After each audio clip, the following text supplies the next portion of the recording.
हम लोग हंसी खुशी अपनी जिंदगी बिता रहे थे। हम दो बहनें और माँ पापा। लेकिन हमारे घर में सबसे ज्यादा दिक्कत थी तो वह था पापा का खौफ। क्योंकि पापा के गुस्से के आगे कोई भी नहीं बोल पाता था। इंसान को नॉर्मल गुस्सा आए तो हर कोई बर्दाश्त कर सकता है, लेकिन मेरे पापा का गुस्सा तो उनकी नाक पर ही रहता था। अगर गलती से कोई बर्तन भी गिर जाता था तो मेरे पापा पीटने तक उतारू हो जाते थे।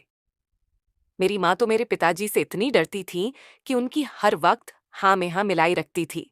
और यही सब हम लोगों का था। पिताजी अगर कह देते थे कि नंगे पैर धूप में खड़ी रहो, तो हम लोग नंगे पर धूप में ही खड़े रहते थे। माँ बाप तो अपने बच्चों के लिए क्या कुछ नहीं करते, लेकिन मेरे पिताजी का गुस्सा शायरी इतना ज्यादा था कि हम कभी भी अपने पिता से खुलकर कोई भी बात नहीं कर सकते थे। जब भी हम स्कूल जाते थे तो स्कूल के कहते थे कि अपने माया पापा को स्कूल में लेकर आना, क्योंकि परीक्षा की रिपोर्ट तो देनी होगी ना। लेकिन हम लोग इतने डर के मारे पापा से नहीं कह पाते थे कि आपको हमारे स्कूल जाना है। हम लोग अपने पापा से कभी भी बात नहीं करते थे, क्योंकि हमें डर था कि हमने अगर पापा से कोई बात की तो उन्होंने हमें गुस्से में कुछ बोल दिया तो क्या करेंगे। इसीलिए हम पापा से दूर ही रहते थे। जब पापा काम से घर पर लौटते थे तो हम जल्दी जल्दी उन्हें पानी देते उनके जूते उतारते थे, उनके मोजे भी उतारते थे और उनके लिए चाय बनाते थे। हमारे मन में पापा के लिए इतना ज्यादा डर बैठ गया था जितना किसी भूत का भी नहीं लगता हो। अक्सर हमारे स्कूल की सहेलियां कहती थीं कि हम लोग तो अपने पापा के साथ बैठकर खाना खाते हैं, लेकिन मैं मन में सोचती थी कि हम लोग साथ में बैठकर खाना खाना तो दूर, हम तो कदम दूरी पर भी बैठकर पापा से खाना खा लेते थे तो वह अपनी थाली हमारे मुंह पर फेंक कर मारते थे। हमें नहीं पता था कि हमारा पापा इतना गुस्सा क्यों करते हैं। आखिर उन्हें क्या प्रॉब्लम है कि वह इतना गुस्सा करते रहते हैं। न जाने वह इतने गुस्सैल क्यों थे। और उनका गुस्सा तो कभी कभी इतनी चरम सीमा पर पहुंच जाता था कि वह कभी कभी माँ की भी पिटाई कर देते थे। उनके गुस्से की वजह सिर्फ और सिर्फ यही थी, पापा को समाज से बड़ा ही डर लगता था। पापा को लगता था कि अगर वह हम लोगों के साथ अच्छे से बात करेंगे तो हम लोग कहीं बिगड़ ना जाएं, और अगर हम लोग बिगड़ गए तो लोग उनकी बदनामी कर देंगे। इसीलिए पापा हम लोगों के साथ सख्ताई से पेश आते थे ताकि हम लोग घर से बाहर भी ना निकले, और उनके डर से कोई भी ऐसा वैसा काम ना करें ताकि समाज में हमारी इज्जत खराब ना हो। लेकिन उन्हें कौन समझाए कि हर लड़कियां एक जैसी नहीं होती। अगर पापा हमें सपोर्ट करें तो हम लोग अच्छा काम करके उनका नाम रोशन करेंगे, लेकिन पापा के अंदर तो न जाने किस तरह का भूसा भरा हुआ था कि वह किसी की सुनने को तैयार ही नहीं थे। दरअसल मेरा नाम मोनिका है। मैं एक मिडिल क्लास फैमिली से बिलोंग करती थी। अपनी एक बेवकूफ़ी की वजह से मैंने अपने पैरों पर कुल्हाड़ी मार ली थी। कभी कभी इंसान उस जगह पर बेवकूफ़ी कर दिखाता है जहां पर उसे समझदारी दिखाने की जरूरत होती है। मैं एक ऐसे परिवार से पहली बड़ी लड़की थी जहां पर लड़कियों को बड़े ही सख्त पहरे में रखा जाता था। मुझे जैसी मिडिल क्लास फैमिली में रखा जाता था। मुझे जैसी मिडिल क्लास फैमिली में रहने वाली कुछ लड़कियां अपने सपनों को अपने दिल में दबाकर जीती हैं। दरअसल मुझे डांस करने का बहुत शौक था। जब मैं 12 साल की थी तब हमारे घर में एक टीवी हुआ करता था और हम सब लोग एक साथ बैठकर डांसिंग शो देखा करते थे। बस तब से ही मेरे दिमाग को डांसिंग का भूत सवार हो गया था। मेरे पापा जब घर से चले जाते थे तो मैं अपना कमरा बंद करके टीवी में गाने लगाकर खूब डांस किया करते थे। मुझे डांस करना इतना पसंद था कि मैं चाहती थी कि मैं सारा दिन डांस करती रहूं, और मेरा मन करता था कि जो मुझसे आता है वह मैं दूसरों को भी सिखाया करूं। अगर हमारे घर में तो खुलकर डांस करने की भी परमिशन नहीं थी। भगवान, बचपन में हम सारी लड़कियां एक साथ खेला करते थे और मैं उनको डांस करके दिखाती थी। सब लड़कियों को मेरा डांस बहुत लगता था और वह मेरी खूब तारीफ करती थी। एक बार एक लड़की ने मेरी मम्मी से शिकायत कर दी थी कि मैं डांस करती हूँ। उस समय मेरी मम्मी ने मुझे बहुत डांटा था, यहाँ तक कि मुझ पर हाथ भी उठा दिया था। स्कूल में भी जब ललन सिंह कंपटीशन होता था तो मैं उसमें पार्टिसिपेट जरूर करती थी और हमेशा फर्स्ट आती थी। ये बात मेरे पापा को बिल्कुल भी पता नहीं थी, क्योंकि वह इस चीज के सख्त खिलाफ थे। उनका कहना था कि बेटियों को यह सब शोभा नहीं देता। उनकी पढ़ाई पूरी हो जाए तो उन्हें घर गृहस्थी सिखाई जाए और सही समय पर उनकी शादी कर देनी चाहिए। मगर मेरा मानना था कि अगर घर किसी बेटी ने अपनी आंखों में कोई सपना देखा है तो उसके सपने को अहमियत दी जाए, बल्कि उसके सपने को पूरा किया जाए, जबकि घर वालों को भी उसे सपोर्ट करना बहुत जरूरी होता है। लेकिन जिस चीज पर मुझे शौक था मैं तो मेरे घर वाले मुझे कभी भी सपोर्ट नहीं कर सकते थे। धीरे धीरे मैं जवान हो गई थी। घर में भी मैं चोरी चुपके खूब डांस करती थी।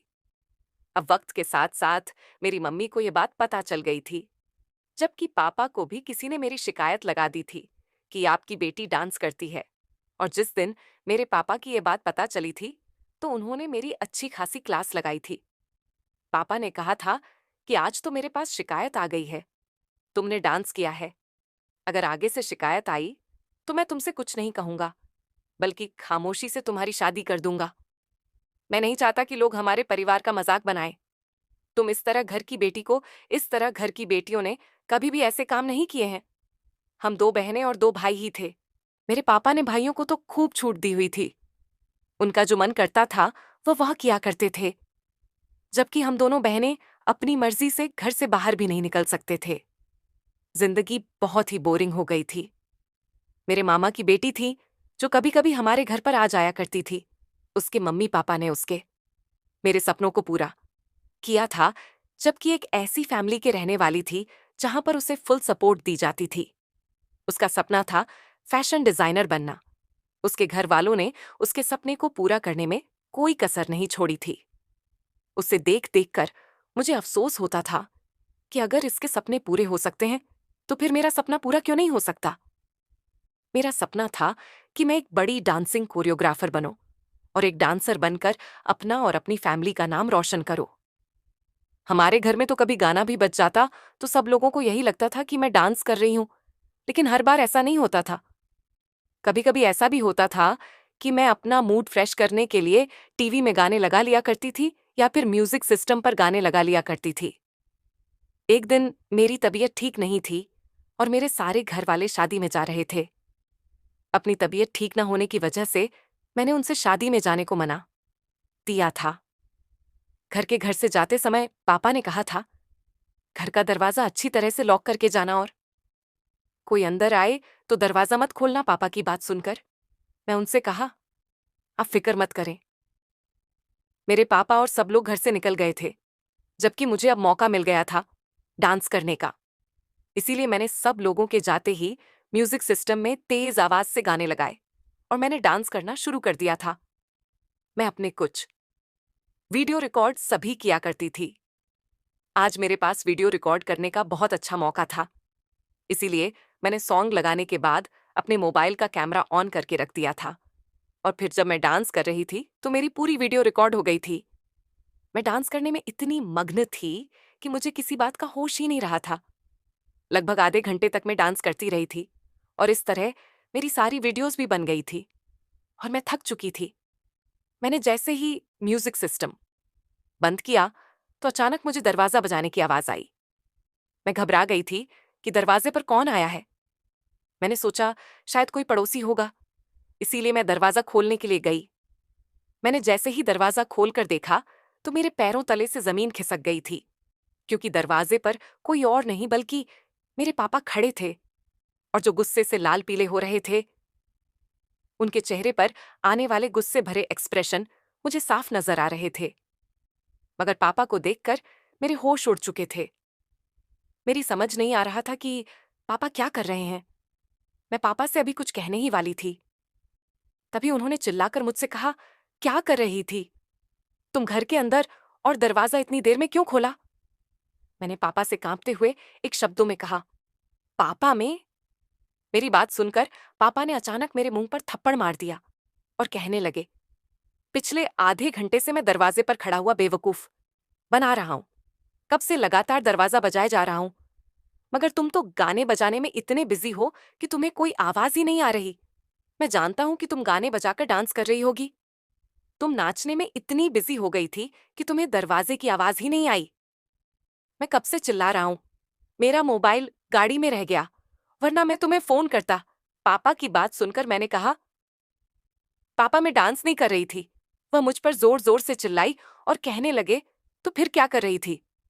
गाने बजाकर सो रही थी। क्या इसका मतलब तुम्हारी तबीयत खराब नहीं थी? तुम डांस करने के बहाने यहाँ रुक गई। पापा ने कहा, तुम्हारी मम्मी की दवाई रह गई थी, मुझे लाकर दो, अगर उनकी तबीयत बिगड़ गई तो वहां परेशानी होगी। मैंने जल्दी से पापा को मम्मी की दवाई लाकर दी है। पापा कहने लगे, अब तो मैं जल्दी में हूं, इस समय तुमसे कोई बात नहीं कर सकता, लेकिन जब वापस आऊंगा तब तुमसे आराम से बात की जाएगी।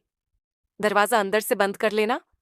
पापा ये कहकर घर से निकल गए थे, मगर वो बहुत ही ज्यादा गुस्से में थे।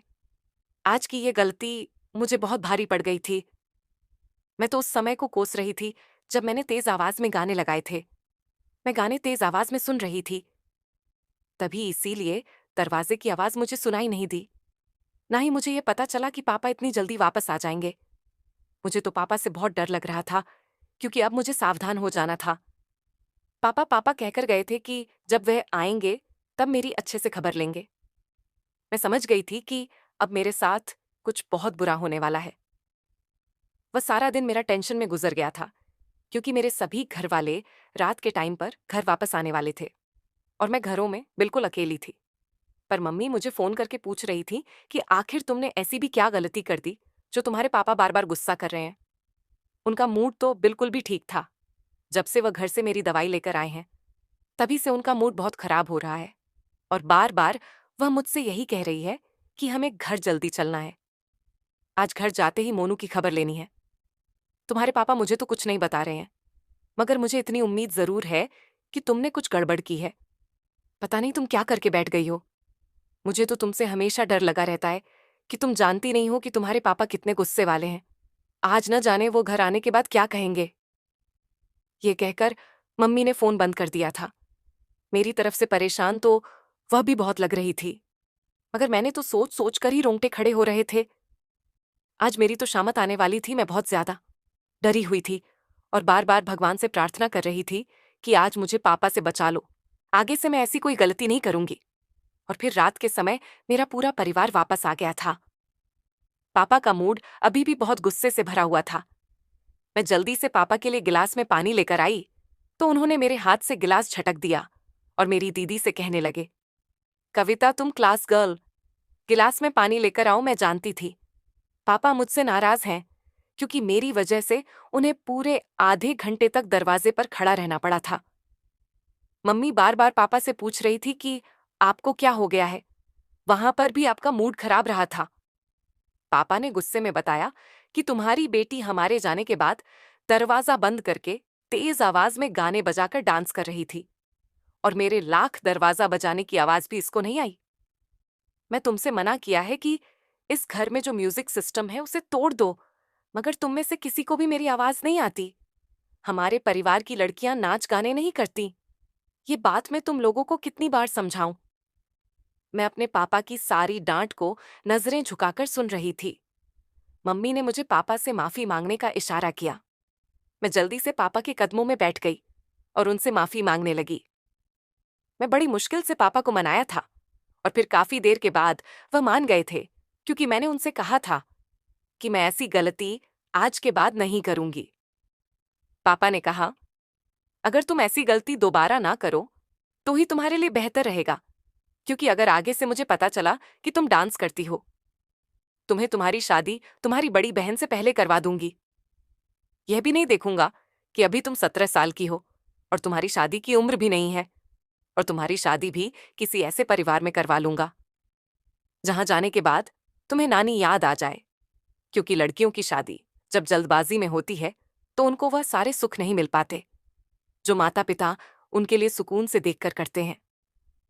पापा की बात सुनकर तो मुझे एक अजीब से डर का एहसास होने लगा था। मैंने कहा, नहीं नहीं पापा, मुझे माफ कर दीजिए, मैं आगे से कभी ऐसी गलती नहीं करूंगी। मेरी माफी सुनकर मेरे पापा उठकर चले गए। एक रोज मैं अपनी सहेली के घर गई हुई थी। उसे भी मेरी तरह डांस करने का शौक था। वह डांस कर रही थी तो उसने मुझसे कहा कि तू भी डांस कर ले, लेकिन मुझे पिताजी की धमकी अच्छी तरह से याद थी, इसीलिए मैं डांस नहीं कर पा रही थी। लेकिन उसके जीत के आगे मैंने हार मान ली और उसके साथ डांस करने लग गई। वैसे भी मुझे डांस का इतना ज्यादा शौक था तो मेरे कदम रुके ही नहीं रुक रहे थे। मैं डांस की ही जा रही थी। कब समय निकल गया पता ही नहीं चला। मुझे माँ ने कहा था कि तू अपनी सहेली के घर बुक लाने जा रही है, 20 मिनट के अंदर वापस आ जाना। लेकिन मैं वहां डांस करने में इतनी बिजी हो गई कि मुझे वहां गए हुए 3 घंटे हो गए। अब माँ और पापा घर पर मेरा इंतजार कर रहे थे। वह पूरी तरह से परेशान हो गए थे कि वह अब तक आई क्यों नहीं। तभी वह लोग मुझे लाने के लिए उनके घर गए तो जाकर देखा कि मैं उनके घर पर डांस कर रही हूं। आप तो पापा का गुस्सा पूरी तरह से 7वें आसमान पर पहुंच चुका था। पापा ने ना कुछ देखा न कुछ सुना, मुझे अपने हाथों में पकड़ा और घसीटते हुए घर लाकर मेरे एक तमाचा दे मारा और कहने लगे कि जब तुझे घर में डांस करने की पाबंदी लगा दी है तो तुम अपनी सहेलियों के घर जाकर डांस करने लगी हो। मैं पापा को सफाई देना आती थी कि पापा मैं डांस नहीं करना चाहती थी। वह तो मेरी सहेली ने मुझे जबरदस्ती करवा लिया और फिर मुझे समय का पता नहीं चला। लेकिन मेरे पापा मेरी सुनने को तैयार ही नहीं थे। उन्होंने तो बस मुझे पीटना और डांटना शुरू कर दिया। तभी पिताजी ने अपना फोन निकाला और किसी रिश्तेदार को फोन किया और कहा कि मुझे अपनी छोटी बेटी का रिश्ता करना है। वह भी 3 दिनों के अंदर अंदर शादी करनी है। माँ और मैं बड़े ही तिलमिला रहे थे, बार बार पिताजी से माफी मांग रहे थे और मिन्नतें कर रहे थे कि मेरी शादी मत करवाओ। वैसे ही मैं तो अपनी सहेली के घर डांस करने गई थी। मुझे नहीं पता था कि इतना समय हो जाएगा, लेकिन पापा ने मुझे कमरे के अंदर अंदर बंद कर दिया और थोड़ी ही देर बाद हमारे घर पर मुझे देखने के लिए आए। माँ ने मुझे जल्दी से तैयार कर दिया और कहा कि उनके सामने अगर तुम कुछ बोली तो कुछ भी अच्छा नहीं होगा। अब मैं उन लोगों के सामने चाय नाश्ता लेकर चली गई और वापस किचन में आ गई। किचन में आने के आज मेरी बड़ी बहन ने बताया कि तेरे होने वाले सोहर तो एक टांग से लंगड़े हैं। ये सुनकर तो मैं हक्की बक्की रह गई, क्योंकि मैं इतनी सुंदर थी, इतनी अच्छी थी और पापा ने मेरे लिए एक अपाहिज लड़के को देखा। वैसे तो मुझे कोई ज्यादा फर्क नहीं पड़ने वाला था, क्योंकि भगवान ने उन्हें अपाइस बना दिया तो इसमें उनकी क्या गलत थी। लेकिन फिर जब मुझे पता चला कि वह नशेड़ी भी है तो मुझे और ज्यादा गुस्सा आया। लेकिन मैं पापा के डर के आगे कुछ भी नहीं बोल सकती। अब जल्दी जल्दी 3 दिनों में मेरी शादी हो गई। मेरे लंगड़े पति हर रोज शराब पीकर आते और मेरे साथ मारपीट करते थे और मैं अपने ससुराल में बहुत ज्यादा तंग हो गई थी। यहां तक कि पिताजी भी मुझे लेने के लिए नहीं आते थे। कभी कभी लेकर आते थे तो सिर्फ एक दिन ही रखते थे और हमेशा मुझे ताना देते थे कि देख लो, अब डांस करने का नतीजा तुम्हें कितनी बार कहा था कि हमारे समाज में अगर लड़कियां डांस करेंगे तो पूरा समाज हम लोगों के ऊपर तो तू करेगा, और मैं ये बर्दाश्त नहीं कर सकता कि तुम्हारी वजह से पूरा समाज मुझे बदनाम करे। इसीलिए अब तुम्हारी शादी एक लंगड़ी और नशेड़ी के साथ करती। अब तुम डांस करके दिखाओ। अब तो तुम खुश होगी ना। पिताजी की बात का मैंने कोई जवाब नहीं दिया। उनकी आंखों की तरफ देखती रही और अपनी आंखों में आंसू टप टप करके बह रहे थे। मैं बिना कुछ बोले वहां पर एक रात गुजारकर अपने ससुराल आ गई और अपने पति के अत्याचारों को सहती रही। अब मेरे 2 बच्चे भी हो गए थे, लेकिन आज तक मैं कभी भी खुलकर हंसी नहीं थी। एक रोज मैं बैठी सोच रही थी कि लोगों के माँ बाप ईश्वर होते हैं, उनके हर सपने पूरे करते हैं, उनकी हर ख्वाहिश पूरी करते हैं। लेकिन मेरे बाप ने तो मेरी जिंदगी ही नर्क बना दी। मैंने तो ऐसा कोई गुनाह अभी नहीं किया था। मैंने तो सिर्फ एक डांस करने का सपना ही देखा था और उस सपने को पूरा करने के लिए सिर्फ और सिर्फ घर में रहकर डांस ही तो करती थी। लेकिन मेरे पिताजी ने मुझे इतनी बड़ी सजा दे दी कि मैं पूरी उम्र रोकर गुजार लूंगी। मुझे मेरे पिताजी पर गुस्सा तो नहीं आ रहा था, क्योंकि मैं अपने बाप को बद्दुआ तो नहीं दे सकती थी। लेकिन मन ही मन ये सोच रही थी कि आखिर एक बाप अपनी बेटी के साथ ऐसा कैसे कर सकता है। धन्यवाद।